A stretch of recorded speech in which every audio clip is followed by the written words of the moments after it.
gracias por vuestra presencia. La verdad es que nos sentimos doblemente honrados. Primero por vuestra presencia y segundo por ser el día que es. O sea que algún sacrificio está haciendo alguno de vosotros. También, me consta, ¿eh? También es San Fermín. Y también es... No sé si alguien quería estar, pero... Tenemos 40 grados. Eso es muy importante. De modo que...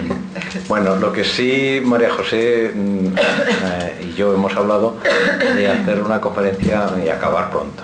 Eso también es verdad. Es decir, que porque merece la pena escucharla. Yo esta conferencia, María José, si la he escuchado y sinceramente merece la pena.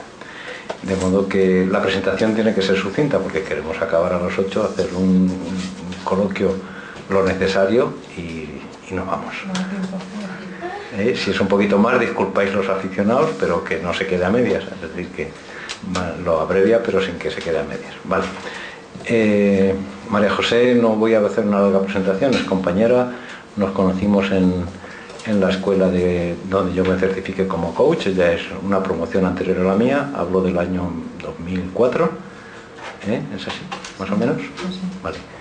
Y bueno, su actividad a lo largo de su trayectoria profesional está muy vinculada a la psicología clínica y especialmente a la psicología con enfermedad cáncer, ¿no? Vale. De modo que tiene esa doble vertiente de haber sido formada en psicología dinámica, psicología profunda, psicoanálisis y otras ramas del saber que ella no la puede explicar mejor que yo porque no quiero consumir más tiempo. Y por tanto tenemos la ventaja de poder escuchar a una persona que conoce la clínica y conoce el coaching, lo cual no es frecuente y creo que es un gran momento para poder aprovechar lo que sabe. Venga, adelante, gracias. Bueno, pues os cuento un poco más de mí. Yo trabajo como coach en la escuela y me dedico un poco más de tiempo a esta modalidad nueva de la psicología que se llama psico-oncología. Yo no estoy muy acostumbrada aquí a hacer aulas ni nada porque mi trabajo es siempre trabajo interpersonal en sesión, ¿no? Así que ya va por adelantado que, por favor, mi falta de claridad o mis problemas de expresión o mi tal, pues mira, me cortáis, me preguntáis o me criticáis, ¿qué vamos a hacer, no? Yo, el tema de la contratransferencia es un tema que lo he trabajado en el campo del psicoanálisis, pero luego lo trabajo todos los días porque es una cosa que me pasa y creo que nos pasa a todos, ¿no? En el campo de la psico-oncología, todos sois psicólogos aquí o casi todos y todos sabéis lo que pasa cuando trabajamos con un paciente y más cuando trabajamos con pacientes que en algunos de ellos pues hay falta de tiempo porque no, a lo mejor el tiempo no es el problema, pero sí la carga de sufrimiento, ¿no? Yo diría que es imposible que en una sesión nosotros como terapeutas no sintamos nada. De ahí que me interese en el estudio de la contratransferencia, que es el estudio del conjunto de sentimientos, el conjunto de pasiones o de manías o de problemas que surgen en la cabeza del terapeuta como resultado del trabajo con alguien, con un paciente. Esto son conferencias sobre psicología y coaching y tiene también, se puede extender al campo del coaching porque yo creo que todo el mundo que trabajamos con personas, cualquier sesión, sea de coaching o sea una sesión clínica, no se trata de dos mentes hablando, sino son dos personas que están interactuando y en esa interacción pues desde luego hay un lenguaje gestual, hay un lenguaje verbal y desde luego hay un lenguaje emocional clarísimo, ¿no? Entonces pretender que solamente sea el paciente o el cliente el que tiene sentimientos y que el clínico o el coach no siente nada, pues es tanto como decir que somos unos robots y creo que no es el caso, ¿no? Así que en el campo de la contratransferencia creo que toda persona, si es responsable, cuando se sienta delante de un paciente, de un cliente, tiene que saber muy bien cuáles son sus propias limitaciones, cuáles son sus creencias limitantes, cuáles son sus bloqueos, cuáles son aquellas cosas que pueden interferir en un fluir de una sesión para que ésta salga bien. Yo creo que si algo todos distinguimos es cuando una sesión clínica nos sale bien y cuando nos sale fatal. Más o menos yo creo que esa idea sí la tenemos, ¿no? Sí, ¿no? Bien, cuando sale mal, siempre podemos decir, y es muy socorrido, hablar de que lo que le pasa al paciente, ¿no? Jo, es que es tan complicado. Yo no digo que no, ¿no? Pero sí digo que en muchas ocasiones uno tiene que saber si está realmente preparado y está todo lo neutral que tiene que estar, porque la neutralidad es importantísima, y toda la limpieza mental que tiene que tener para poder atender responsablemente. Yo, un poquito en clave de humor, quiero poneros una escenita de el artista de psicoanálisis, que es Woody Allen. No sé si de padecerlo, yo creo que sí, para que nos pongamos un poco en materia. Esto no es la contratransferencia de la que hablaba Freud en 1910, pero sí nos puede ilustrar un poco de lo que le pasa a un terapeuta cuando se enfrenta a una sesión no demasiado bien preparado. Y vamos allá. Yo un poco torpe con esto.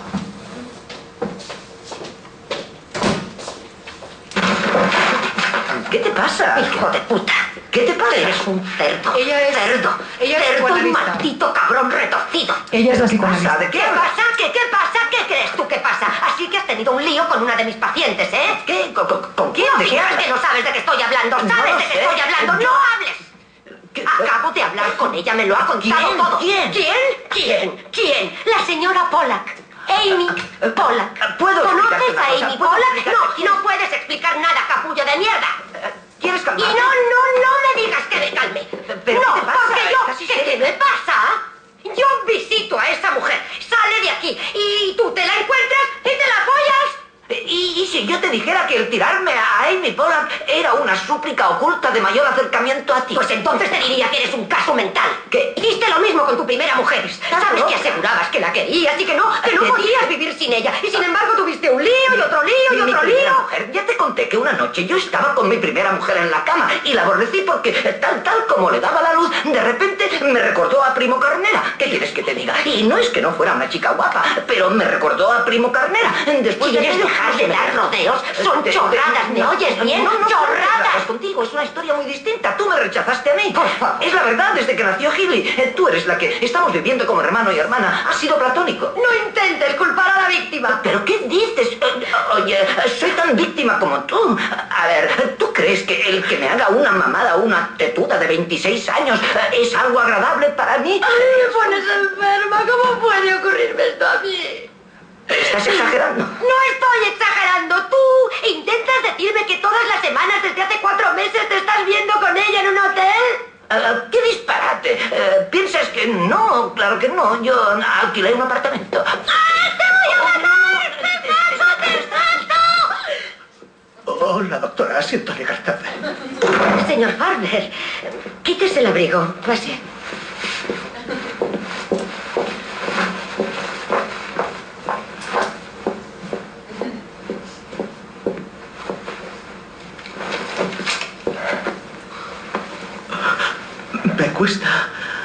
Me cuesta dormir por las noches. No puedo cerrar los ojos, ¿sabe?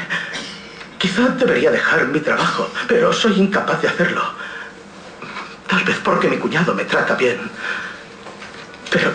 Pero trabajar para él repercute en mí emocionalmente. ¿Me disculpa, Sí. señor Farber?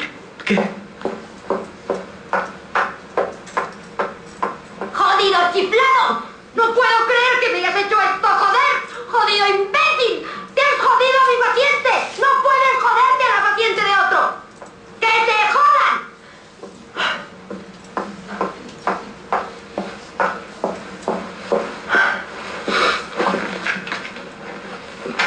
Continúe, señor Farber.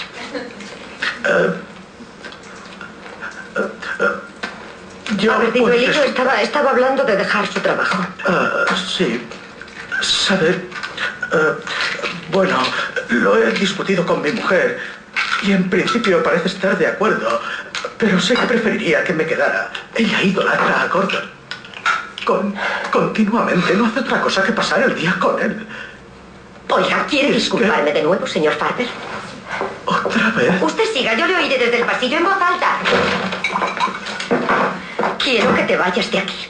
Quiero que recojas todas tus malditas cosas y quiero que te largues de una vez. Oye, no puedo comprender cómo la más sofisticada de las mujeres no ve la diferencia entre una tórrida aventura apasionada y sexual sin sentido y un bonito matrimonio sólido, tranquilo y rutinario. Harry, dime una cosa, ¿ella fue la única o ha habido otras? No, Amy Pollack ha sido la única. Que Dios me mate ahora mismo si miento. Tú eres ateo, Harry. Oye, estamos solos en el universo. ¿También vas a culparme de ¿Qué conversación quieres? Oye, primero tú me rechazaste, ¿o no? Por favor. No, yo he dado a luz. Mira, cuando las mujeres dan a luz, siempre hay un tiempo en que las hormonas se les vuelven locas. Sí, pero... Pero se calman. De acuerdo, si intentas decirme que te calmas, lo acepto. ¿Que ¿sabes? lo aceptas? ¡Oh, Harry! ¡Estás como una cabra! Cálmate. Caray. Harry, por no ser feliz en un matrimonio, no hay por qué engañar. Y con mis pacientes. Oye, Harry, es una responsabilidad sagrada, es mi paciente. ¿Pero qué quieres? ¿A quién más veo? Estoy aquí Voy a adelantarlo un poquito. Sitios para que puedas conocer más tías para follarte. Oye. ¿A tus pacientes? Dios mío. Sabía que eras un enfermo mental antes de que nos casáramos, pero pensaba que con mi experiencia profesional podría ayudarte. Oye, mira, no. Lo último que debes hacer es rebajarte como terapeuta. ¡Oh, Dios! Quiero que recojas tus porquerías y quiero que cojas tu maldita ropa y quiero que te largues cagando leches. Eres la persona más irresponsable que he visto en toda mi puta vida. ¡Fuera de aquí! Continúe, señor Farber. Doctora. ¡Y vete esta misma noche, mamonazo! Bueno.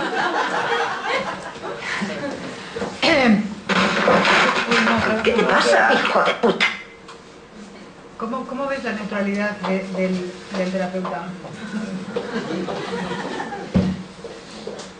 Esto no es exactamente lo que Freud en el año 1910 definió como contratransferencia. A lo que él le pasó cuando llegó, cuando presentó en el Congreso en Nuremberg, resulta que en los congresos los psicoanalistas presentaban los casos que habían sido complicados para ellos, ¿no? Y resulta que él apareció en esto contando no exactamente un caso en el que el bloqueo le pertenecía al analizado, sino con toda su dificultad en un punto determinado, ¿no? Entonces, él mismo le dio el término de la contratransferencia, porque sabemos que la transferencia es la respuesta del cliente, del paciente, a las demandas del psicoanalista o del terapeuta. Y hasta ahora la transferencia estaba bien definida, lo que le pasaba al otro, ¿no? En este congreso, en el año 1910, lo que surgió es qué nos pasa a nosotros como terapeutas o como coaches cuando nos bloqueamos y qué cosas sentimos a partir de lo que le pasa a la persona que tenemos delante. Hay gente, aquí hay una serie de... Aquí hay una definición que, bueno, esto vosotros mismos, cada cual, podéis dar la definición de lo que os pasa a vosotros, ¿no? Aquí dice respuesta emocional del analista a los estímulos que provienen del paciente, resultado de la influencia que ejerce este sobre los sentimientos inconscientes del terapeuta. Esta es la definición que salió del Congreso de Nuremberg en el año 1910. Nosotros en la Escuela Europea de Coaching hemos puesto, bueno, yo he hecho esta adaptada, que es el conjunto de emociones, sentimientos, deseos y defensas que le emergen al coach, pero también al terapeuta, ¿por qué no? Pero esto es con unas palabras, con las mías, ¿no? En una sesión durante la conversación con su cliente o con su paciente, ¿no? De tal manera que lo que ocurre es que vosotros, si algo de lo que yo voy contando no os pasa o no estáis de acuerdo, por favor, decírmelo, porque esto no nace de textos, esto nace de un puro comprobar qué es lo que yo no he hecho bien. Y entonces esto yo lo pongo en palabras para definir lo que significa estar bloqueado y lo que significa no andar, es decir, lo que es la contratransferencia. En lo que yo he traído aquí de Woody Allen, que es un poco en clave de humor, no es contratransferencia en su sentido estricto, porque no es el paciente el que despierta, el pobre paciente, todo lo contrario, es como un ratoncito, o sea, realmente, pero lo que sí pasa es que nosotros muchas veces, cuanto más cabreados o más afectados por problemas que tengamos, llegamos a una sesión, lo que sí está claro es que no vamos a ser tan parecidos como ella detrás de él tragándose las pastillas, pero sí nos vamos a encontrar que en ocasiones no podemos con el paciente. Y la idea de esto es ver qué me bloquea a mí o qué me pasa cuando las respuestas que tiene el paciente a mí me superan. Normalmente, el problema de que nos supere la respuesta o el no moverse o la no acción del paciente es lo que se llama resistencia, la resistencia al tratamiento. La resistencia al tratamiento, yo, a diferencia de algunos otros autores, creo que la resistencia al tratamiento es algo pues completamente normal. Es la resistencia con la que una persona viene a desbloquearse con nosotros, a hablar con nosotros, y que las personas con las que normalmente contactan, si se trata de una patología, una depresión, una ansiedad, está claro que un familiar no nos puede ayudar, pero en muchas ocasiones recibimos en consulta a personas que no tienen una patología, como si dijéramos, no podemos decir que tiene una ansiedad, que tiene, no sé, una neurosis o una bipolaridad, que en ese caso habría que tratar conjuntamente con un psiquiatra. No, es simplemente que recibimos en consulta personas que están pasando por un momento complicado. Y esas personas se resisten al cambio. ¿Por qué? Pues por lo que sea. Su madre, su hermana les habrá dicho seguramente: ay, Juan, tienes que cambiar, no puedes seguir así. Y no cambian. ¿Por qué no cambian? Pues gracias a eso estamos nosotros, ¿no? Si la prima hermana fuera capaz de curar todos los problemas que tenemos nosotros aquí, nosotros no existiríamos, el coaching no existiría. Existimos porque hacemos algo más que los demás. Sabemos tocar aquellos puntitos que nos ayudan a provocar en el otro un cambio de observador, una visión distinta. Y para eso estamos. Entonces, la resistencia es algo que normalmente los pacientes traen a nuestra consulta, y es normal. ¿No tenemos esto para escribir? Tenemos...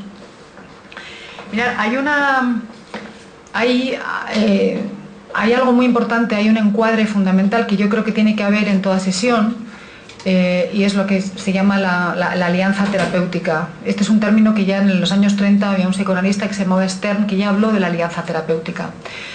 La alianza terapéutica consiste en qué cosas tienen que darse para que en una sesión la persona que tenemos delante se mueva.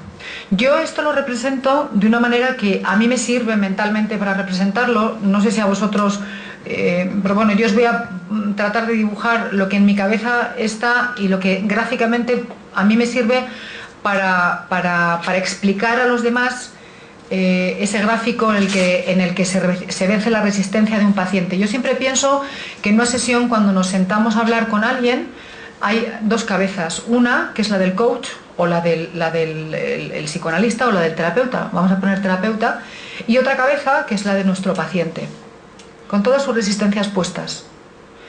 De tal manera que este binomio, durante el transcurso de la sesión o de las sesiones, tiene que transformarse en un triángulo, porque el paciente tiene que hacer un pequeño movimiento. Si el paciente no se mueve, no ha habido sesión.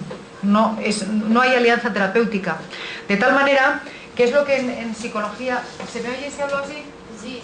Es lo que en psicología se llama la disociación terapéutica del yo. Si el yo de la persona que tenemos delante no se disocia, no hay sesión. De tal manera que si esto es el psicólogo y aquí le colocamos al paciente, yo siempre creo que este binomio no puede terminar como empieza. Si el binomio queda igual, si solo quedan dos, los mismos que entraron por la puerta, aquí no ha habido sesión. Llamar alianza quiere decir que entre los dos se forma un vínculo tal en que este quiere entrar en el juego que propone el psicólogo. No, con esto no quiero para nada hacerlo peyorativo, pero para expresarme un poco, ¿no? Y tiene que terminar en un triángulo. Y esto es lo que se llama la disociación del yo del paciente. Aquí, en el momento en que el paciente se mueve, nosotros vemos que hay una disociación del yo de la persona que tenemos delante. Y en este momento sí podemos decir que ha habido una alianza terapéutica tal que se ha producido un cambio. Pero claro, normalmente Nosotros empezamos así, 2. Y para que este se mueva, siempre hace una resistencia, porque si no hubiera cambiado, porque su prima le hubiera convencido, ¿no? Pero no le ha convencido, viene mal. Entonces, esa resistencia muchas veces es la que provoca en nosotros algunos pequeños sentimientos. Sentimientos de, bueno, no sé si tenéis en la cabeza... Yo me gustaría que durante el rato que queda, si podéis poner en vuestra cabeza alguna sesión que salió mal, creo que os ayudará. Hay cosas que yo a lo mejor os digo y os encajan en lo que oís. Hay otras cosas que no encajan, bueno, pues no sé, ¿no? Pero que si tenéis en la cabeza alguna que salió mal, yo sí os voy a contar algunas que no salieron nada bien, ¿no? Y puedo contar muy bien cuál fue mi reacción contratransferencial cuando vi la resistencia que el paciente me ponía delante. Lejos de analizarme a mí, que me estaba pasando un avance, puse mi dedo sobre la persona, de tal manera que desde luego no hubo alianza terapéutica, desde luego no hubo una disociación del yo, de mi paciente, y desde luego no hubo sesión. Yo pensaba que sí, pero con el tiempo, cuando uno le da por hacer un poco de autorrevisión, pues uno ve que a veces cuando uno no es productivo, pues tiene que mirar por qué, ¿no? Creo que esta necesidad tiene que... Nosotros tenemos que dejarle siempre un huequito para revisarnos qué nos está pasando. Así que normalmente la contratransferencia, que puede ser debida, bueno, a cosas a bloqueos que nos pasan, esto ya es un añadido, porque como he dicho antes, el origen del término se va a hablar de la contratransferencia como conjunto de sentimientos que el analizado, el cliente, despierta en el terapeuta. Pero a mí me gustaría hacer un poco más amplio esto, porque en ocasiones lo que nos dice nuestro cliente, lo que pasa es que nos va a poner en contacto con cosas nuestras no resueltas. Y al ponernos en contacto con cosas nuestras no resueltas, pues nos está haciendo despertar algo, ¿no? Actitud, afirmaciones, juicios del coachee pueden despertar en el coach una reacción. Cuando yo pongo coachee, todo el mundo sigue, ¿no? Mantenerse distante y limpio de la reacción puede no resultar fácil, de tal manera que nuestra silla neutral puede moverse. Y puede moverse precisamente cuando lo que le pasa al que tenemos enfrente nos conecta con algo nuestro que está sin resolver. Yo el otro día en un aula, en la escuela, bueno, yo he dicho antes que no estoy acostumbrada al aula. La verdad que un poco sí en la escuela, pero normalmente los interlocutores no son gente no son psicólogos, entonces hoy como que me da un poco más de respeto, ¿eh? No sé si se me nota o no, no sé si se me está notando, pero que me da un poco más de respeto y es a lo que digo que no estoy acostumbrada. Pero es que el otro día en un aula con alumnos de la escuela de coaching, yo conté un caso que me pareció ilustrativo. Me pasó con un chico de 20 años. Este chico, bueno, un chico un poco nerviosillo, pero más que eso, este chico tuvo con 18 años un accidente de moto. Iba con el casco de esto que llevan los cascos puestos aquí como de visera, y se pegó contra un coche. Este chico estuvo en coma como 8 meses y cuando despierta del coma, pues despierta con ciertas, taras físicas. Se nota que es un chico súper inteligente, pero tartamudea, tiene muchos tics y es bastante agresivo, ¿no? Él viene a sesión bastantes veces, obligado por su madre, lo sé porque a veces ella le trae. Tienen discusiones violentas en la puerta de mi consulta. Un día, no era un florero, era de esas cosas para los palitos, para dar olor, de esos que hay en la consulta. A veces salió disparado en una pelea ahí con la madre, en fin. Bueno, yo ante esas cosas normalmente solía estar quieta esperando a que él resuelva, a que él se tranquilice. Yo noté que en un momento dado de nuestras sesiones, llevábamos ya como 10 o 12, él claramente me decía lo que a mí me convenía escuchar, ¿no? Bueno, yo la verdad es que ya me daba cuenta de eso, pero sí me pasaba que como era un chico muy agresivo, yo le permitía en la consulta ciertas cosas que no se permiten nunca, ¿no? Pues de pronto, como estaba tratado, tenía de vez en cuando algún brote epiléptico, entonces de vez en cuando hacía crisis, se ponía súper nervioso y de vez en cuando le permitía fumar, ¿eh? Yo trabajo en un hospital oncológico, os podéis imaginar yo pensaba cualquier día me tiran a mí por la ventana, claro, porque en un oncológico, en fin, en todas partes ahora está prohibido fumar, pero es que en un oncológico mucho más, pero como se ponía tan nervioso de vez en cuando, bueno, pues ahí fumaba en la ventana. Total que pasó el tiempo y en un momento yo decidí que aquello no avanzaba, ¿no? Y yo me di cuenta de lo que había estado pasando en las últimas varias sesiones. Mi contratransferencia fue que yo tenía un hijo de su edad, un poco menor, de 17 años, y yo no fui capaz, porque me identifiqué. ¿Qué me despertó a mí este niño? Pues primero muchísima pena. No se puede trabajar con pena. Y lo sé muy bien porque trabajo en un oncológico, o sea, quiero decir que parece mentira que trabajando en un hospital oncológico, pues todavía la pena, pero es que un hijo es mucho.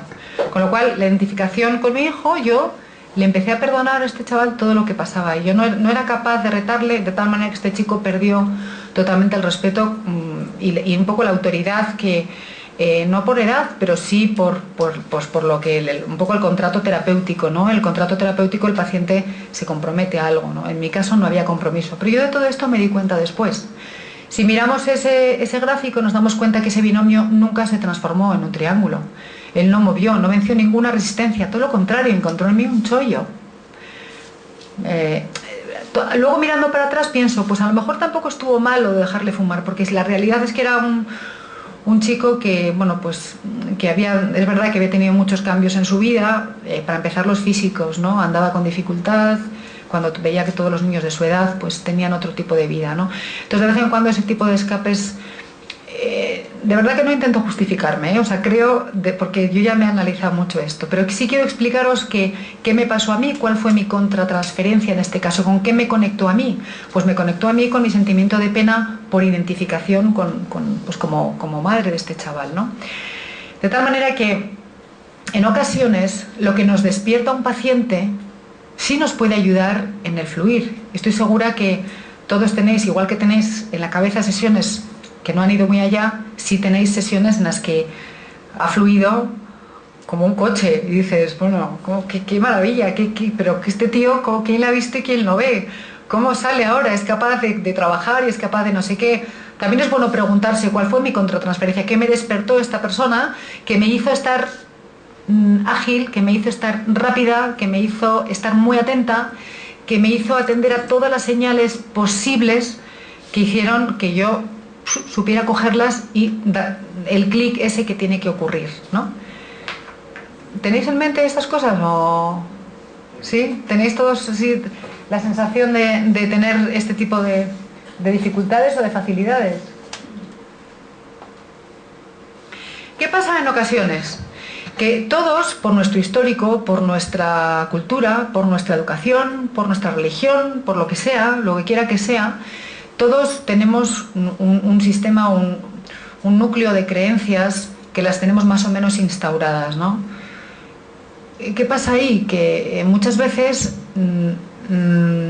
nos puede pasar que cuando tenemos sentado delante un paciente que lo que nos está contando interfiere completamente en nuestro sistema de creencias, por lo que sea, en ese momento tenemos que estar súper atentos y tenemos que saber identificar que ese no conectar con nuestro sistema de creencias puede inmediatamente hacer un corto y no avanzar en la sesión. Yo aquí siempre cuento el mismo caso, pero es que es el caso que más daño me ha hecho a mí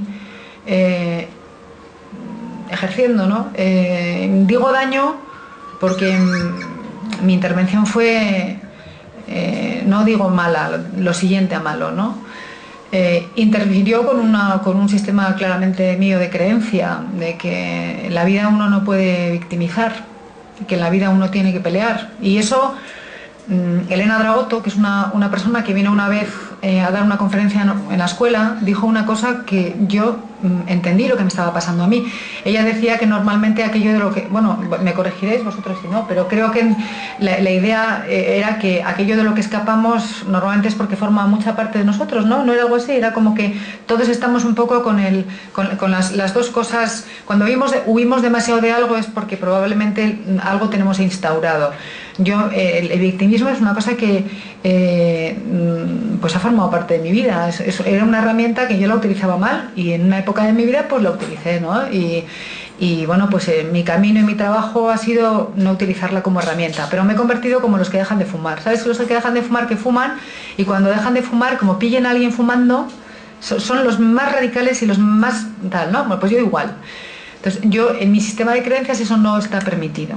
Entonces, ¿qué pasó? Yo encontré una vez una paciente en su habitación, una paciente que yo había visto ya, en un oncológico donde se ven cosas pues muy terribles y ves gente peleando con, bueno, pues con muy poca chance para sobrevivir, y le ves peleando y tal, y encuentro a una persona que tenía un tumor pequeño, de los que ni siquiera tenían tratamiento de quimioterapia, y con un tratamiento quirúrgico pues aquello ya salía adelante.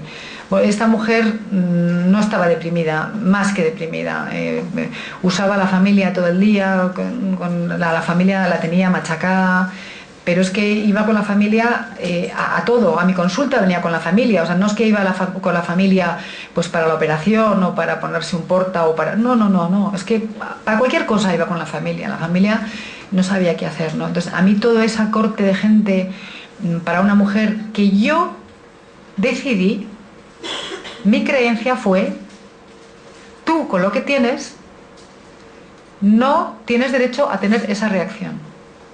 Pero ese era mi problema, no era su problema. Porque nosotros como terapeutas creo que no tenemos el derecho de enjuiciar si lo que nos traen es susceptible a ser tratado o no.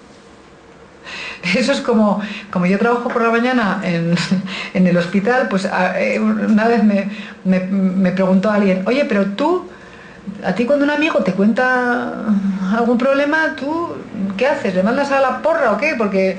Y yo lo que digo es, pues hombre, yo creo que nosotros como terapeutas nuestro trabajo es arreglar el malestar de alguien, ¿no?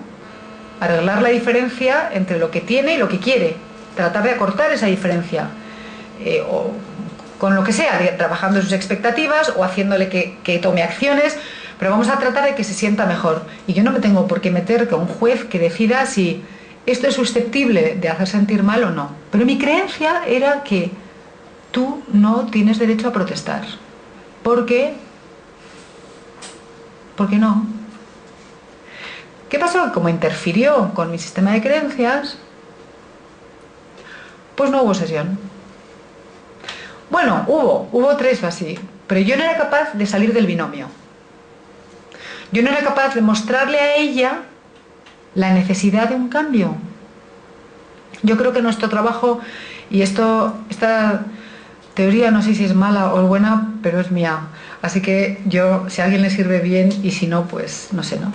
Yo creo que el ser humano cambia por necesidad, no cambia porque el de al lado le convenza. Yo creo que nosotros, cuando queremos provocar un cambio en alguien, es interesante por lo menos probar el camino de mostrarle qué le va a sacar de bueno, qué necesidad tiene de salir de donde está. Pues yo no supe ponerle en esa tesitura. O sea, mi contratransferencia fue de una manía enorme a esa persona.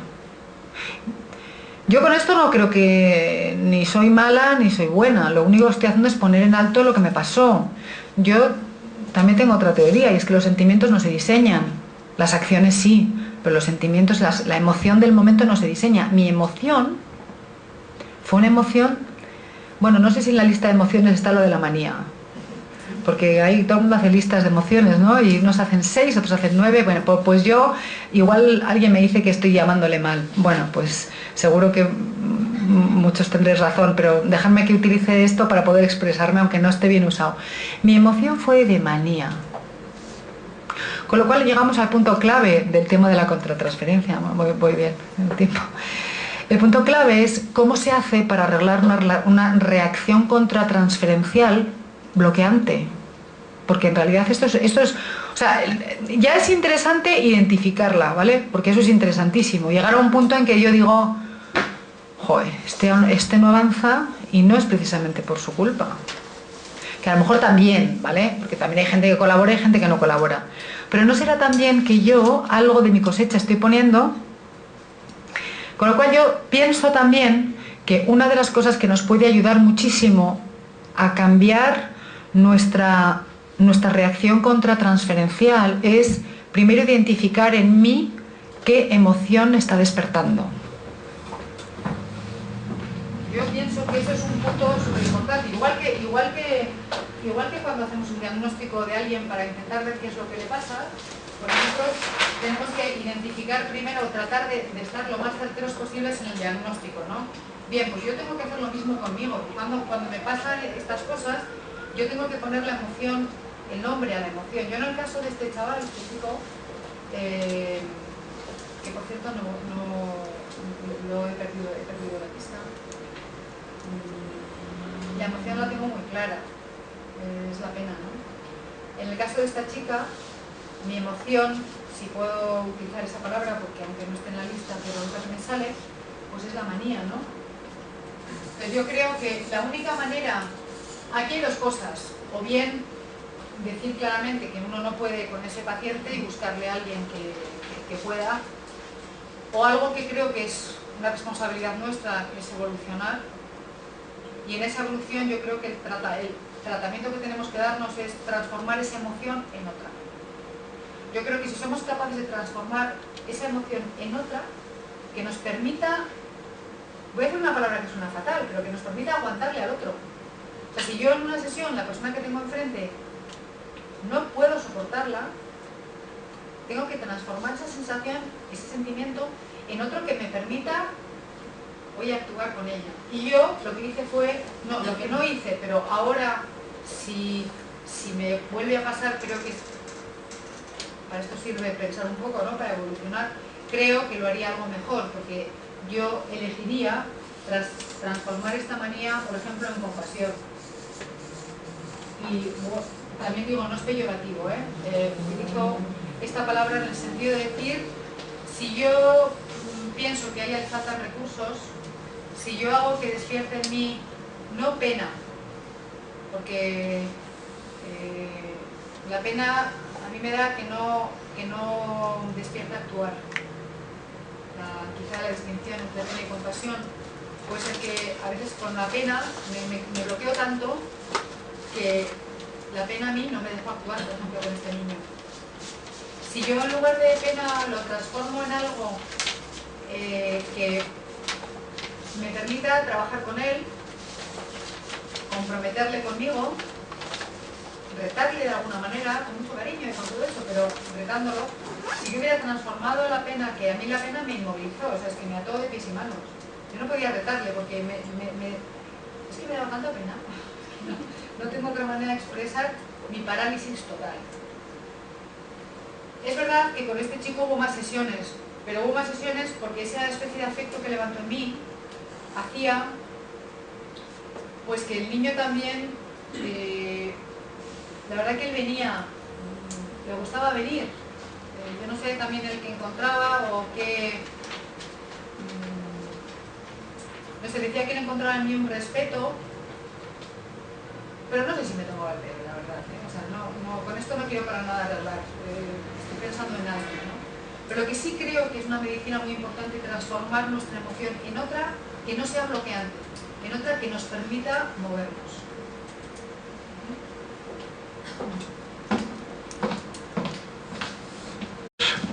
Gracias. Bueno, en esto estamos todos de acuerdo, ¿no? Me parece. Bueno, esto es un poco el motivo de reunirnos aquí, ¿no? Si lo hacemos de vez en cuando como coaches o como psicólogos, como terapeutas, somos capaces de reflexionar y de pensar en nuestro propio sistema de creencias. Está claro que, por ejemplo, imaginaros un misionero, ¿no? Imaginar un misionero que va, pues no sé, imaginaros un católico, ¿no? Que pues va a adoctrinar en la India. Yo creo que si esa persona que va a adoctrinar es muy ortodoxa y no quiere replantear nada de lo que lleva puesto, probablemente no va a poder conectar con las personas que tiene, porque tiene un sistema súper afianzado y va a ir a un lugar donde el sistema de creencias es completamente distinto. Puede que la comparación nos valga porque no es el caso, pero es que nosotros cuando nos sentamos delante de alguien no tenemos ni idea qué estructura tiene de personalidad, estructura mental, no sabemos.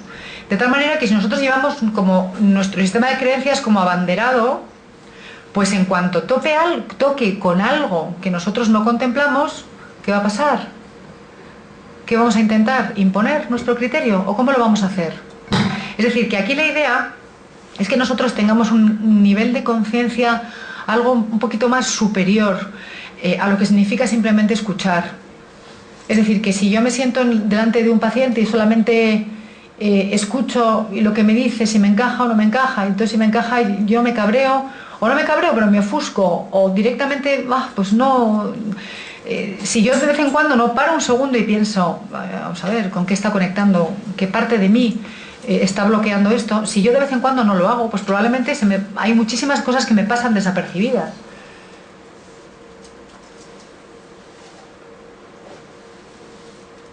De tal manera que esto ya tiene un poco un toque un poquito psicoanalítico. Claramente nosotros tenemos un montón de procesos conscientes de los que, como su nombre indica, somos conscientes. Es decir, yo sé que me molesta la impuntualidad, porque yo soy súper puntual y tengo un paciente que es impuntual. Yo soy súper consciente de mi característica, porque la conozco y porque lo sé. Si quedamos a las 6 y yo a las 6:15, ya me estoy cabreando. Pero como he estado en el curso de contratransferencia, pues voy a intentar que no me cabree y lo voy a manejar. Qué bien. Pero eso es un proceso consciente que yo he podido controlar, porque es consciente. Pero ¿qué pasa? Como en el caso mío, una cosa inconsciente totalmente. No soporto el victimismo, porque en un momento dado lo fui. Eso es totalmente inconsciente. Yo no lo llevaba puesto en mi cuaderno. Cuando lo llevé, es que era una paciente más de tantísimas, con lo cual yo no llevaba ninguna retahíla en mi cabeza. Y yo desde luego no fui en absoluto consciente de lo que pasó hasta mucho tiempo después, cuando me puse en un máster a hacer un trabajo profundo sobre la contratransferencia y entonces entendí muchas cosas.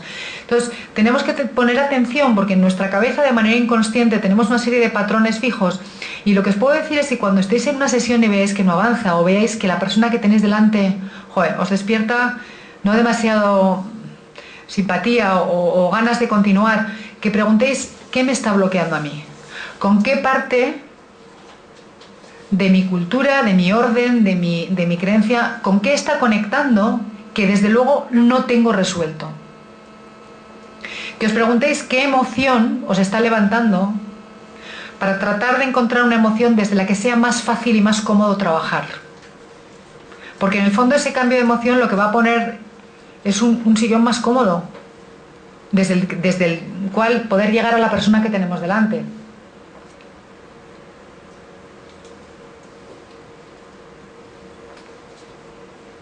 El relato y la actitud del coachee puede conectar al coach con sus puntos ciegos, aspectos no resueltos, pudiendo generar en el coach emociones que lo alejen del coachee.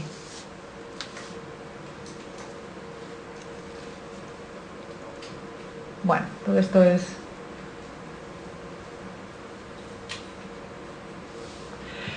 Bueno, en esta última parte yo quería poneros, bueno, un poco a qué cosas le solemos echar la culpa cuando una sesión no avanza, ¿no? En ocasiones nos echamos la culpa a nosotros mismos, la inseguridad a veces se apodera de nosotros, ¿no? Y entonces hay creencias muy limitantes del tipo no progreso, no soy habilidoso, no puedo ayudar, estoy dejando que el cliente o que el coachee empeore o del paciente empeore, el cliente no recibe tanto como lo que está pagando, no avanzamos con la suficiente rapidez. ¿Os suena todo esto? No decís muy alto, ¿a vosotros no os pasa? Estoy a punto de acomplejarme yo. ¿Os pasa? Hay que decir, no avanza, es que no... está progresando, pero no a causa de mi intervención. Es como echándome bien ahí la culpa, pero sin solucionarlo, que es lo que a mí luego, porque yo entre darme cuenta de lo que pasó respecto a las emociones que levantaron en mí estos pacientes y cuando aquello ocurrió, Yo me di cuenta con el tiempo que desde luego habían sido ciertos fracasillos, pero no hice la investigación después, porque no me había metido en el rollo, en el tema de la contratransferencia, hasta que decidí desmenuzarlo un poco y ver un poco más allá, ¿no? Entonces sí, nos damos cuenta que no avanza.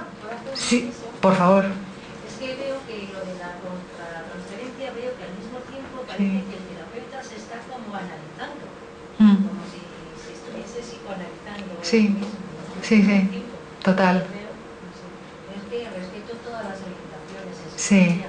sí. Como estoy formada en psicología cognitivo-conductual, Sí.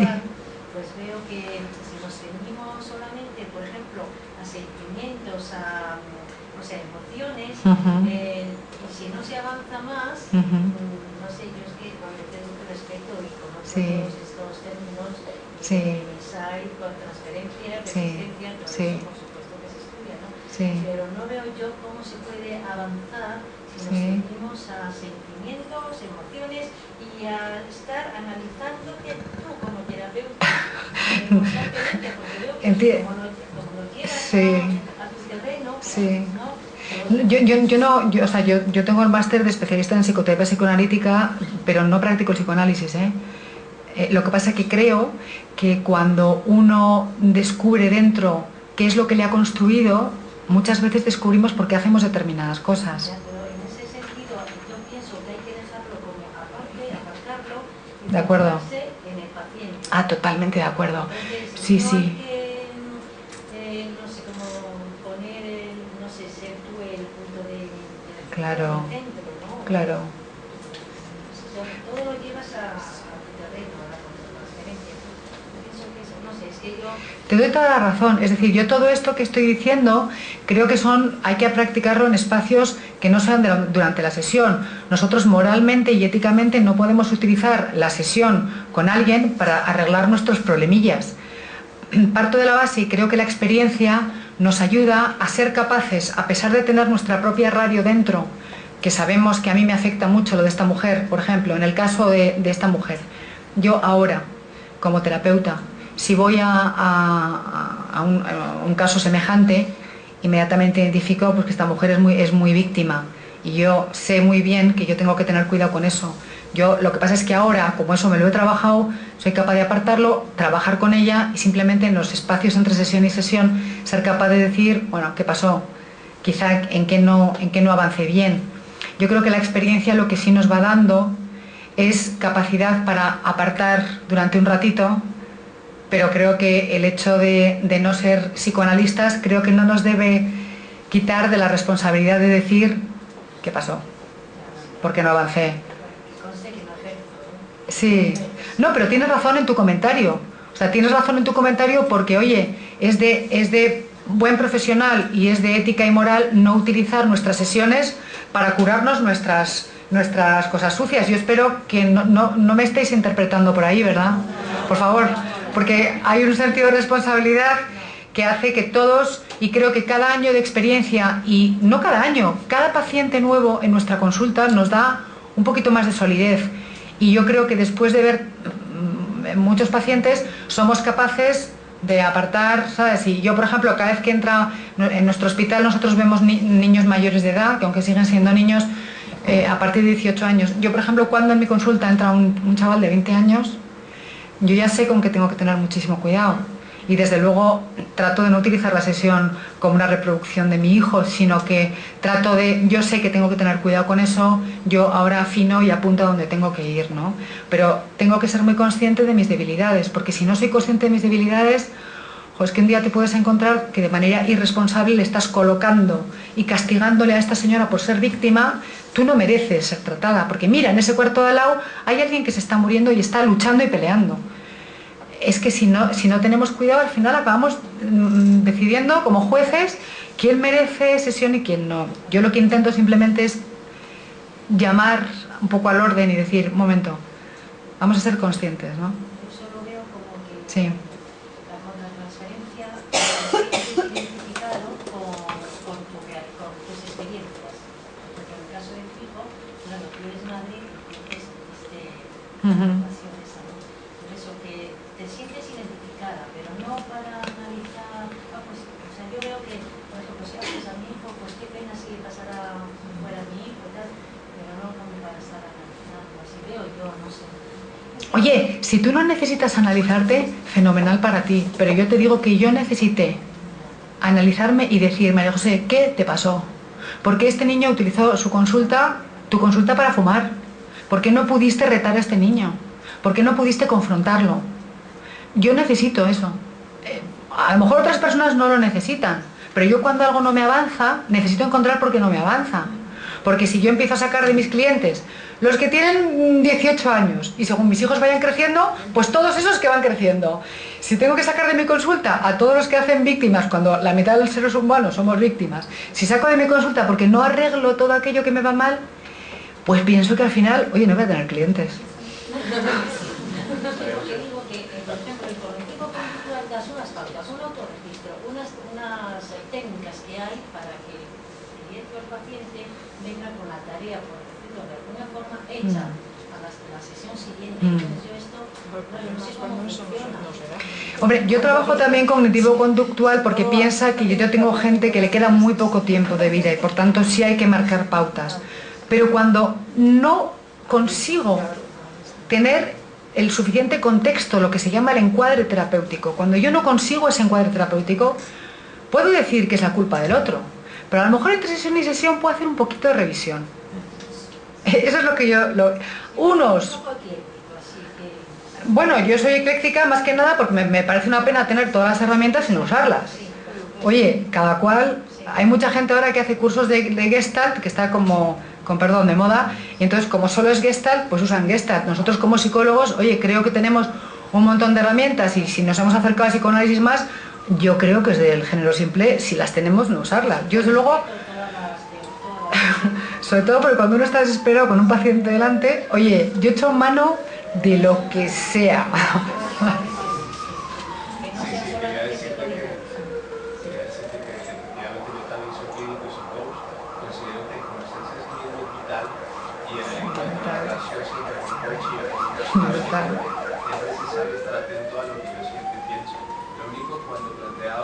Sí. La modificación de contratransferencias bloqueantes me parece muy importante lo que decías respecto a cómo modificarla, ¿no? Sí. Cómo hacer que esa disposición de manías se convierta en compasión. No obstante, yo considero también que ahí podemos incluso identificar un límite ético. Cuando yo no puedo atender a alguien por más que yo intente... Estoy totalmente de acuerdo contigo. Que he tenido alguna situación en la que he dicho, no puedo. Estoy totalmente de acuerdo. Estoy de acuerdo contigo. Mira, yo en el hospital donde yo trabajo, en MD Anderson, soy yo la única psicooncóloga que hay. Yo supongo que esto es una medida de urgencia. Probablemente si hubiera tenido 4 colegas, le hubiera dicho a otro, oye, vete, ¿no? Porque es responsable. Pero estoy sola. En la escuela de coaching tenemos aquí un grupo de supervisión, está Luis, está Rosa Zapino, y yo hace muy poco le pasaba a Rosa, una cliente con la que ya hubo inicialmente una mala relación y yo pensé que no íbamos a tener, no iba a ser responsable por mi parte iniciar unas sesiones como con ya algo en medio. Y entonces lo pasé, porque tenía quien pasárselo. Yo lo que estoy, quizá porque trabajo sola, pues son mis medidas de urgencia. Pero es que claramente te doy la razón y si te hubiera tenido al lado te hubiera dicho cómo te llamas. Carlos, por favor, te voy a pasar. Porque yo no sé qué hacer con ella. Bueno, digo, otros coaches serán más exitosos y rápidos. En esto, ya lo dije el otro día en el aula, en esto soy la más. O sea, pensar que cualquier otro lo hubiese hecho mejor que yo. Por eso digo lo de Carlos, te hubiese dado rápidamente, porque tengo la tendencia, es mi debilidad. Yo tengo la tendencia a pensar que no voy a ser capaz. Y digo una cosa, y en esto creo que soy realista, tengo cierta experiencia en psico-oncología, porque llevo muchos años haciéndola. Cada vez que voy a entrar en una habitación de un paciente, o cuando es un paciente nuevo y no conozco, siempre pienso, ya verás, aquí me voy a encontrar con aquello que nunca sabré ni cómo coger, ¿no? Siempre pienso, seguro que, y no sé quién, porque la psiconcología no es una especialidad muy abundante, pero siempre pienso que otro hace mejor que yo. Oye, cada cual tenemos nuestras flaquezas, ¿no? Bueno, aquí hay más, estamos en un callejón sin salida, no sé cómo continuar, no tengo nada que ofrecer, bien. Hay otro tipo de pensamientos disfuncionales sobre el coachí, echarle la culpa. Suele ser muy cómodo. Es como, las sesiones no son apropiadas para él, su quiebre es demasiado elevado, demasiado difícil, este coachí se me resiste, no me gusta, es el caso este, tiene demasiados problemas para mi enfoque, no está capacitado para seguir mis sesiones, o a veces también por exceso. Yo tenía un paciente que era un hombre increíble, él murió. Era un personaje, vamos, yo le tenía tanta admiración que yo no podía tener sesiones con él, porque a mí me rebasaba. Era un tío, no sé, es que no tengo palabras para él, y si me está oyendo desde donde esté, es que es un personaje que sabía de todo, que tenía una filosofía alucinante. Cuando estaba sentado, él estaba recibiendo quimioterapia, decía una cosa que a mí me maravillaba. Él decía, sabéis, en psicología siempre se dice que hay una flecha unidireccional que une el cerebro con los músculos de la cara, de tal manera que si nosotros estamos de pronto pensando algo bonito, pues de pronto en la cara uno pone un gesto que acompaña, y él decía, María José, la flecha es bidireccional, si yo sonrío voy a tener bienestar. Entonces estaba en quimioterapia sentado, y él me decía que él se imaginaba que era agua del Jordán, y entonces estaba en quimioterapia así. Lo cual era, pues yo le miraba y decía, Juan, me superas. O sea, es que yo, por ejemplo, yo lo digo riéndome, pero yo en mis adentros pensaba, es que no me lo merezco. O sea, yo no puedo con él. Si es que este tío supera cualquier expectativa, si es él el que me tiene que asistir a mí. O sea, que a veces es por exceso, pero y por defecto también, ¿eh? Y en fin, y luego, bueno, pues ya echarle culpa a las sesiones, que también, ¿por qué no? Cuando no sabemos muy bien en qué concentrar la ira, pues le echamos un poco a todo el cotarro y ya pues todo va metido en el ajo, y entonces es fantástico porque ya es genial, porque entonces echamos la culpa y entonces es estupendo. Entonces, bueno, yo un poco como cierre de la sesión, oye, súper puntual, ¿eh? Son las 8. Como cierre de la sesión, solamente deciros que creo que nosotros cuando nos sentamos delante de un paciente es súper responsable hacer algo más que oír y escuchar. Porque si solo oímos y escuchamos en plan estos sentidos que podemos tocar y tal, nos estamos perdiendo muchísima información, ¿eh? Muchísima información. Hay algo más siempre. Siempre hay algo más. Y si la sesión rueda, pues oye, tampoco hay que andar preguntándose y tal. Si una sesión rueda, pues no se toma una caña cuando acaba y te vas encantado. Pero si una sesión no rueda, creo que es de responsabilidad saber por qué no rueda. Saber con qué parte de mí está conectando, y es algo que no es muy bonito en mí, es decir, que no está resuelto. Saber qué cosas yo tengo que tratar de transformar. Al mismo tiempo que le pido al otro que revise sus creencias, ¿qué tal si de vez en cuando reviso yo las mías? Y simplemente terminar con un pequeño dibujito. Ay, no sé si está aquí. Bueno, es que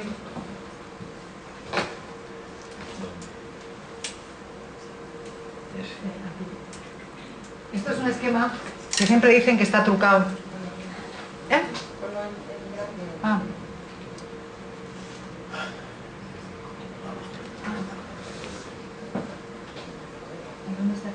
Abajo del todo. Ahí. Pero te has ido. No, pero uno es un poco pato en esto, yo no.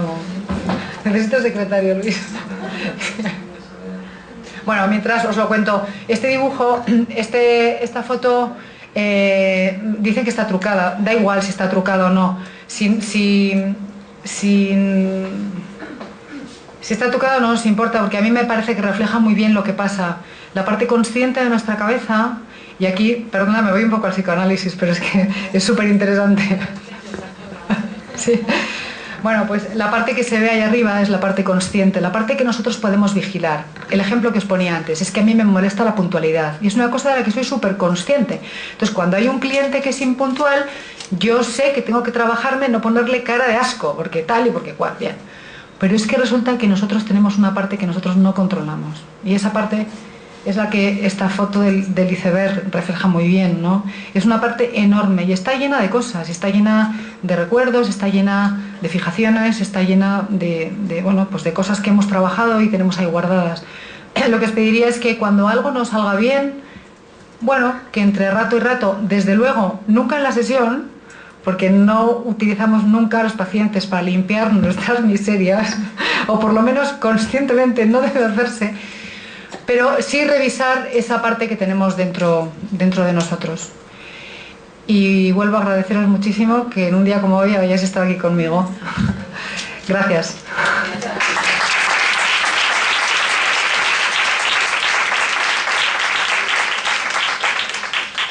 Oye, aunque sea abusando de aquellos que son muy deportistas y en contra de lo que hemos prometido, que a las 8:02 preguntas más nos íbamos, pero que las preguntas, aunque han habido ya 2 intervenciones, si hay alguno más, lo podemos atender, por supuesto. Adelante.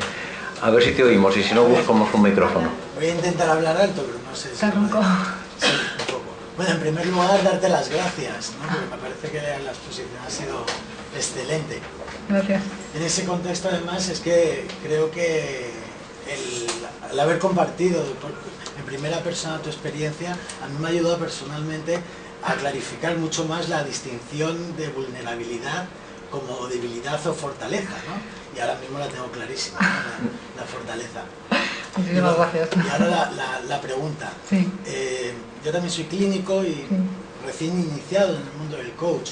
Sí. Entonces, desde el primer día, cuando definimos coaching, en todos los contextos donde he estado, siempre se dice que el coaching no es terapia. Entonces, yo no estoy de acuerdo. Vale. Esa era mi pregunta, ¿no? Porque yo no he logrado llegar a la distinción entre coaching y terapia. Sí. No, entonces, Mira, tu pregunta me hace mucha gracia. En el año 2004, cuando yo fui a la escuela que estaba entonces en la calle Guadiana, yo me senté y yo les dije a las personas que me entrevistaron, pero yo es que creo que esto del coaching es terapia. Y ellas me dijeron, no, para nada. Esto no, ya, además hay que ser muy claro. Mira, yo creo que la palabra terapia, yo creo que tiene una connotación muy simple y es, yo creo que todo aquello que nos haga revisarnos y ver qué cosas nos sobran o nos faltan para conseguir algo que no hemos conseguido hasta ahora, eso es terapéutico, porque terapia viene de curar y es terapéutico hacer punto para algunas personas y es terapéutico hablar con alguien cuando tienes un problema. Para mí todo eso responde a la palabra terapia. Si encima consigues tú eso de alguien sin conocerle de nada, pues a mí me parece que es terapia con letras mayúsculas. Ahora entiendo muy bien que hay personas que quieran dejar la palabra terapia solamente para el contexto clínico, que es muy respetable, y de hecho hay muchos psicólogos que lo del coaching lo miran y lo entiendo también perfectamente, ¿eh? Pero yo, si me preguntas mi forma de ver, que terapia para mí es todo aquello que te hace cambiar algo que te está molestando o que no estás consiguiendo. Es mi forma, ¿eh? No. Al hilo de eso que estás diciendo, es que yo cada vez veo más casuística que no está en el DSM-5. ¿No? Sí. Entonces es que yo creo que ahí ya esa línea que estaba tan clara entre la clínica y lo no clínico, es que realmente ahora hay mucha casuística. Sí, para empezar, todo lo que tiene que ver con la PSP y el PlayStation no sé qué, todas las cosas empiezan a aparecer patologías nuevas, o sea que desde, no sé si te refieres a eso o te refieres a que todo esto es un mix ya, ¿no? A eso me refiero, de que hay pacientes que realmente no le puedes hacer un informe clínico en el cual digas que dentro de le puedes clasificar dentro del DMS4R o dentro del... Sí, entiendo lo que dices. Mira, yo te digo una cosa, si te voy a hablar, por ejemplo, de mi experiencia, pero esto lo digo totalmente en serio, ¿eh? O sea, si alguien me malinterpreta, o sea, me cree que lo digo por modestia, por tal, pues de verdad que no va por ahí. Yo creo que yo soy mala psicóloga, es decir, a mí me pones a tratar pues una fobia o no sé qué, yo no sé. O sea, yo, por ejemplo, trabajo muchísimo desde la información. ¿Qué necesitas saber para sentirte mejor? Hombre, sí trabajo mucho las ansiedades y trabajo mucho las depresiones, pero sí te digo que yo nunca he tenido el DSM-4 encima de mi mesa. Yo, si una persona me dice que se encuentra mal y que no duerme y no come bien y llora más de lo habitual en ella, porque todo siempre hay que ver cuál es lo habitual en cada persona, y no es capaz de hacer las cosas habituales que hace, y encima está sentada delante mío, pues yo lo que hago es tratar de acortar la distancia entre lo que tiene y lo que quiere, porque para mí eso es el objetivo de cualquier consulta. ¿Qué tienes? ¿Qué quieres? Si yo pienso que el sufrimiento es la diferencia entre lo que tengo y lo que quiero. Es la definición que yo creo, no sé si el diccionario no estará así, pero es la que yo doy. Y yo creo que cuando acortamos esa distancia, si somos capaces de ayudar a que la otra persona acorte esa distancia, creo que hacemos un buen trabajo.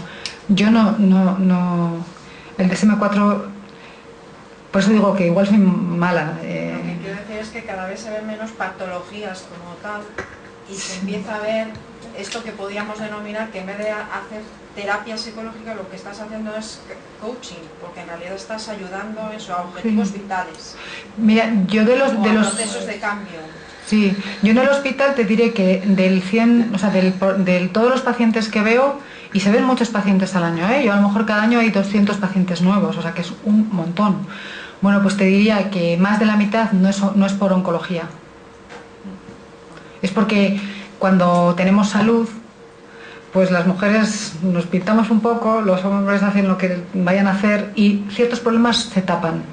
Cuando no hay salud, surgen un montón de cosas. Y lo que la gente viene a contar a la consulta a lo mejor no es el cáncer, es el problema de pareja que tiene, es el problema de frustración o de objetivos no cumplidos en la vida. Y no siempre es la oncología. Es que no sé si te contesto, pero yo, no sé, o sea, a lo mejor soy poco ortodoxa, no sé.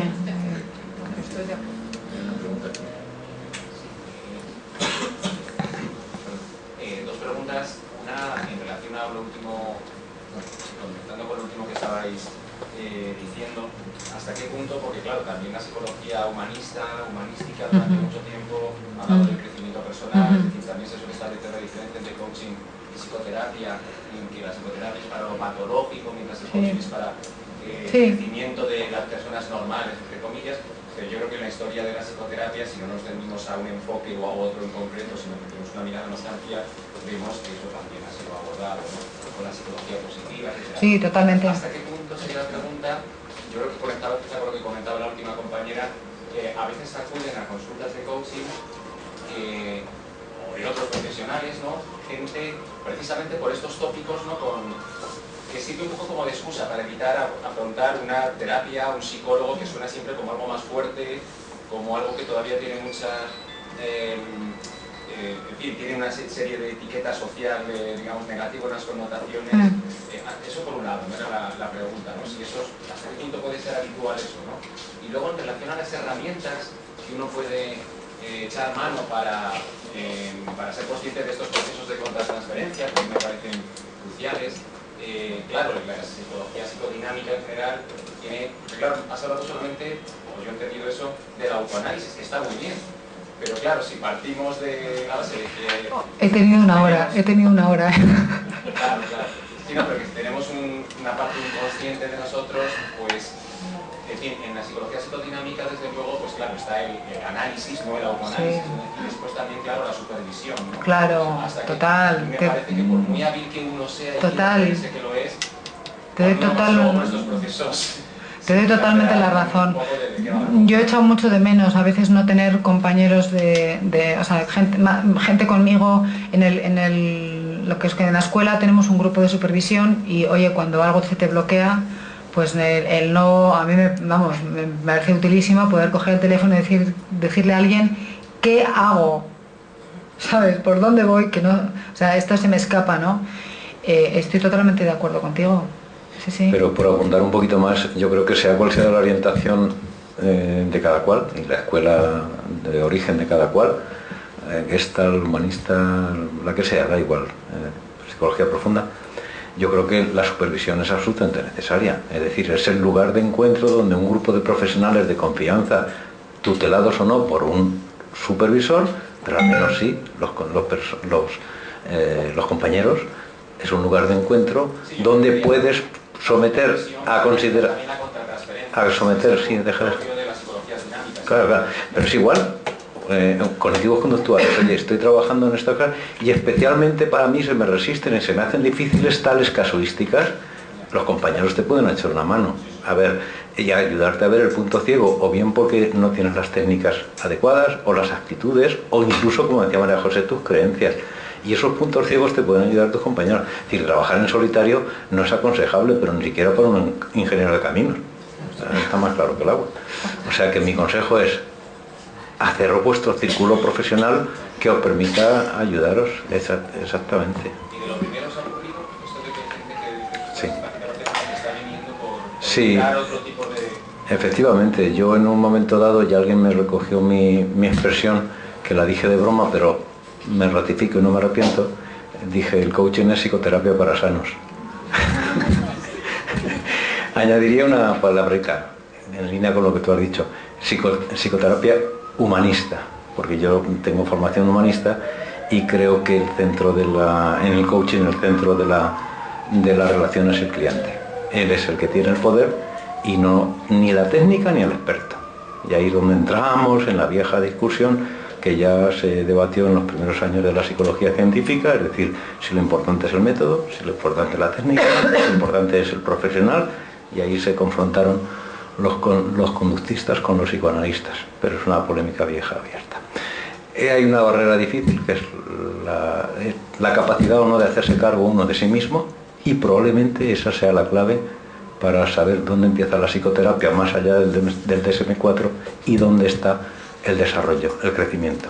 No hay crecimiento y desarrollo si uno no se puede hacer cargo de sí mismo. ¿Por qué? Pues porque está dentro de una situación enferma, llamémosle como queramos, pero que está inhabilitado para, hasta que no se recupera y mediante la ayuda terapéutica se puede encontrar ya en condiciones de hacerse cargo. Y a partir de ahí, exponencialmente a donde él quiera llegar. Vera. Laura. Laura, perdón. Bueno, pues lo primero agradecer a María José la honestidad con la que has llevado esta sesión porque ha sido fantástica, me dio muchas cosas. Muchas Gracias. Y lo segundo era una pregunta que tenía que ver con lo que ya había avanzado antes mi compañero.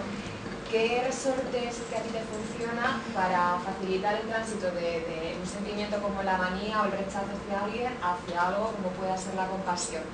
¿Qué teclas puedes tocar ahí para que eso sea posible? Joder, pues la pregunta es buenísima porque me cuesta mucho contestarla.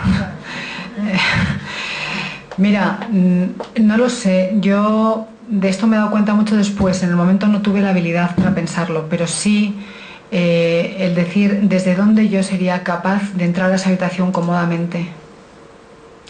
Y claro, ¿qué pasa? Que la compasión es una emoción que yo llevo mucho puesta trabajando con gente que moribunda, ¿no? Y entonces quizá yo... es que vamos a ver, la compasión dicha así... Es que, a ver, a veces, muchas veces elegir la palabra es muy arriesgado, porque cuando yo digo compasión os puede parecer que desde ahí no se puede trabajar. Yo no digo que sea el lugar ideal para trabajar, pero sí digo que es la emoción menos mala cuando algo interfiere, ¿vale? No digo que es ideal, pero entre trabajar desde la manía y trabajar desde la compasión, creo que una persona es casi... Es que me ha pasado con otro tipo de pacientes, pues personas con un cáncer de pulmón y que fuman 2 paquetes al día, ¿no? Entonces inmediatamente te produce, ¿sabes?, el verle compulsivamente. Pero por otro lado, luego yo ahí sí que ya estoy aleccionada sobre mí misma y decía, María José, no tienes derecho a juzgarle a nadie, ahora mismo estás juzgándole a esta persona. Esta persona bastante tiene con tener 2 problemas. Uno, tiene un cáncer de pulmón avanzado, pero es que además no puede tener un minuto de paz, porque está constantemente en el hospital, que su único pensamiento es en qué momento doblo la esquina para fumarme un pitillo. Entonces, para este tipo de casos, yo he utilizado esto, el compadecerme, decir, oye, bastante tiene como para que encima tener un tercer problema, y es no tener un terapeuta a mano, que ya es bastante, ¿no? Entonces, en este caso, ha sido mi... Pero yo no digo que ese pueda ser el de los demás. Yo creo que aquí no hay una medicina para todos. Y además hay emociones que unos las sentimos mucho y otros son emociones que yo nunca siento así. O sea que cada cual tiene que encontrar qué le es más fácil agarrarse para que le cueste menos pasar una puerta. Es que yo a veces hay... Perdón, el otro día decía Ovidio Peñalver en la ¿Sí?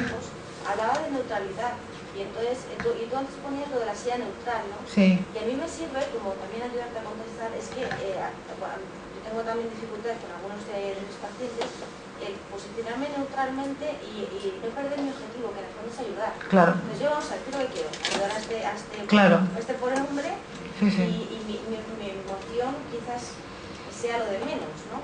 Por un lado. Y luego, por otro lado, sí es cierto que mi emoción sí es lo de más.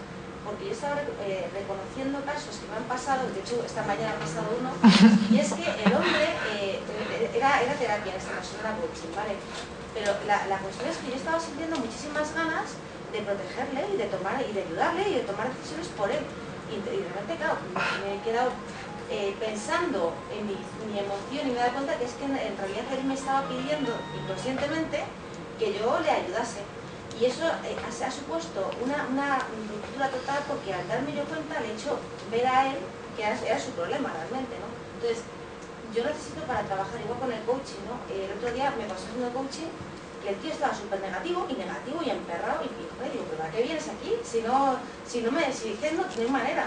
Y entonces me di cuenta de que mi manera de reaccionar, que a mí me estaba contagiando al hombre de su negatividad. Y yo ponía negativo y no era capaz de encontrar preguntas adecuadas para ayudarle a él. Claro. No había la famosa alianza terapéutica. Entran dos a la sesión y vuelven a salir los dos mismos.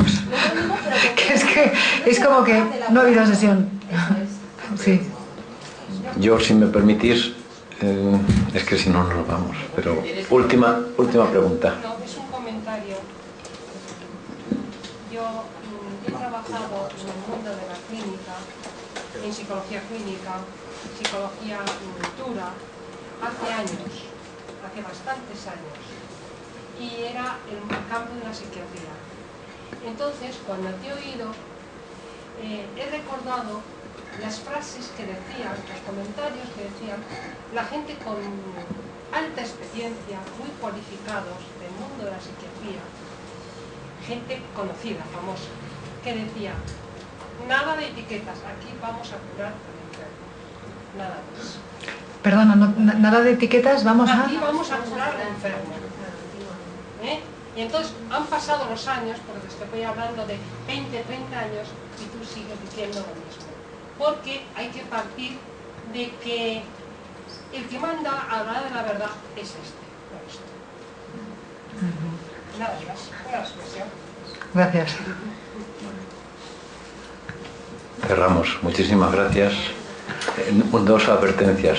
Bueno, mejor dicho, un agradecimiento a María José, que es un libro que a todos los ponentes les damos. Es un libro que editó Edipe, Psicología del Trabajo, Historia, y que yo hago un capitulito, pero vamos, es regalo del colegio, no regalo mío. Historia y perspectivas de futuro. De modo que muchísimas gracias, puesto que el mundo del coaching está vinculado, en el caso del coaching ejecutivo, a las organizaciones.